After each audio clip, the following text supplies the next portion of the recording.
Maga ang mata ng netizen na ito matapos daw magmotor sa Batangas.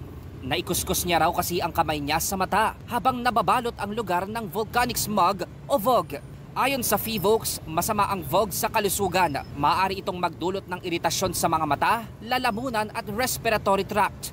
Sa kuhang larawan na ito sa Batangas nitong August 19, halos mag-zero visibility na ang probinsya dahil sa VOG. Ilang linggo na kasing naglalabas ng sulfur dioxide o asupre ang bulkang Taal. Pero paliwanag ng FIVOLCS, ang 3,000 toneladang volcanic gas na ibinubuga nito, mababa pa. Yun nga lang, kahit daw na mababa, ang weather conditions sa paligid ng Taal ay sapat na para makabuo ng VOG.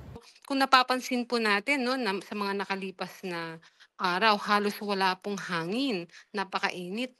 Isa pa po ay kailangan maaraw at mataas po ang humidity. So kapag ito pong mga sangkap na ito ay nandyan, nagkakaroon po tayo ng VOG. Kahit mababa po ang konsentrasyon ng volcanic SO2 na binubugan ng Taal.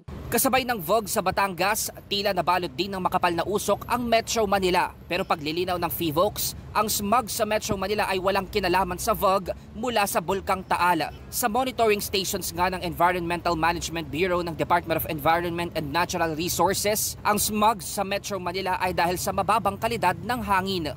So kung titignan nyo nga po, parang galing pa nga po ng Metro Manila ang lahat ng haziness sa paligid. So hindi po pwedeng nanggaling ito sa Taal Volcano at hindi nga po yan mapapadpad papuntang norte o Hilaga dahil wala nga po tayong hangin. Sinang-ayunan din yan ng Pag-asa.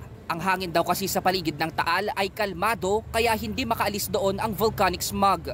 At kasabay nito ang presensya rin ng high pressure area. Pag high pressure kasi more on sinking air. Pag nagsisink yung hangin din po natin is mas nai-impede yung pagpunta sa atin ng VOG.